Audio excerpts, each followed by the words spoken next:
अरे सुनो, आज मैं तुम्हें एक ऐसी किताब के बारे में बात करने वाला हूँ जो पूरी तरीके से मैजिक है।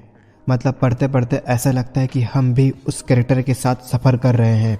इस बुक का नाम है ब्रीडा। इसे पोलो कोलो ने लिखा है। देख लेना नाम गलत होगा तो। हाँ, वही पोलो कोलो जिसने द एल्केमिस्ट लिखा है, द फेमस एल्केमिस्ट।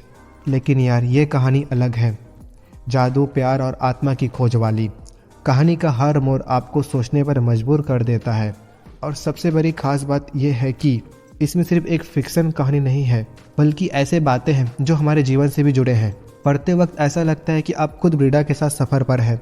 कभी उसके साथ डर को महसूस करोगे तो कभी उसकी जीत में अपना हिस्सा पाओगे। क्या आपने भी कभी सोचा है कि आपके जीवन में भी कुछ ऐसा हो सकता है जिसे आप समझने की कोशिश कर रहे हो लेकिन जवाब नहीं मिल रहा है? चलो मैं आज आपको पूरी कहानी सुनाता हूँ। ध्यान से सुनना, क्योंकि ये सिर्फ कहानी नहीं है बल्कि एक अनुभव है। कहानी की हीरोइन है ब्रीडा। वो एक नॉर्मल लड़की है, लेकिन उसका माइंडसेट बाकी लोगों से थोड़ा अलग है। उसे ऐसा लगता है कि दुनिया में कुछ और भी है जो दिखता नहीं है लेकिन है। इसलिए वो ये सब समझने के लिए अपने सफ़र पर निकल पड़ती है। ब्रीडा की ये जर्नी आसान नहीं है। सबसे पहले वो एक जादूगर से मिलती है। ये कोई मामूली जादूगर नहीं है, बल्कि ऐसा इंसान है जो ब्रह्मांड के गहरे राज जानता है।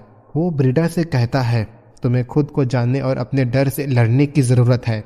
ब्रीडा को शुरू में ये सब बात समझ नहीं आती है, लेकिन जैसे जैसे वो जादूगर के साथ समय बिताती है उसे एहसास होता है कि डर से भागने से कुछ नहीं होने वाला। हमें अपने डर का सामना करना ही होगा।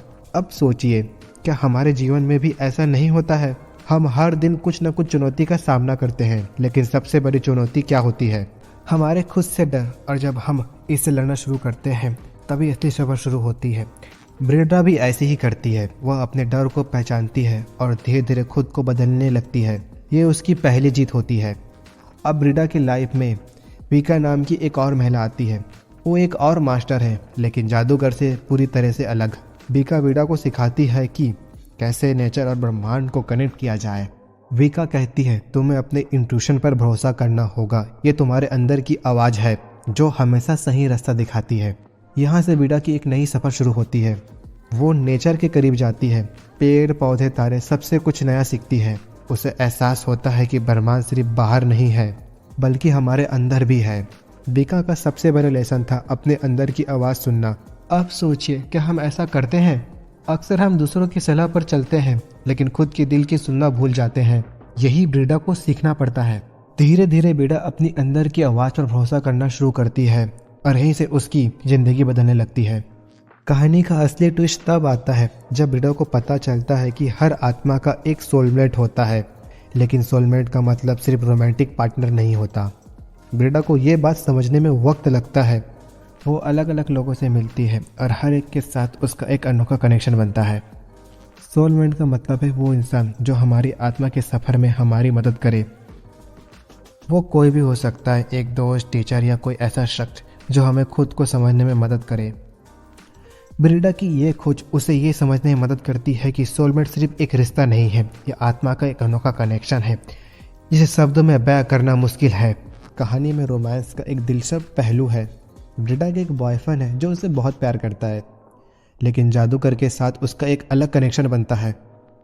अब ये सवाल उठता है, क्या सोलमेट वही होता है जिससे हम प्यार करते हैं, या प्यार और सोलमेट दो अलग अलग चीज़ है? ब्रीडा को धीरे धीरे समझ आता है कि प्यार और सोलमेट का कनेक्शन गहरा है, लेकिन ये हमेशा एक जैसा नहीं होता।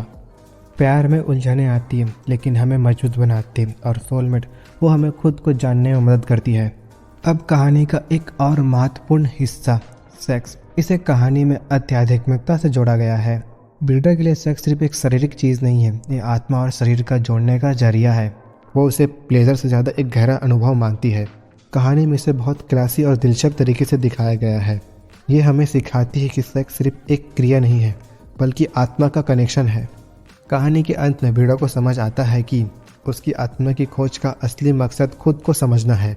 कहानी हमें कई ज़रूरी बातें सिखाती है। पहला, अपने डर का सामना करना सीखे। दूसरा, सोलमेट का मतलब सिर्फ पार्टनर नहीं होता। तीसरा, अपनी इंट्यूशन पर भरोसा करे। चौथा, प्यार और आत्मा का कनेक्शन गहरा होता है। अगर आपको यह कहानी दिलचस्प लगी तो ब्रीडा ज़रूर पढ़ना। ये सिर्फ एक कहानी नहीं है बल्कि जीवन को देखने का नया नज़रिया है। लिंक डिस्क्रिप्शन में चेक ज़रूर करना। तो दोस्तों ये थी बीटा की कहानी। अगर आपको ये वीडियो पसंद आई तो लाइक, शेयर और सब्सक्राइब करना ना भूलें। अगली बार मैं एक और शानदार कहानी लेकर आऊँगा। तब तक अपने डर से लड़ते रहो और अपनी लाइफ को एंजॉय करो।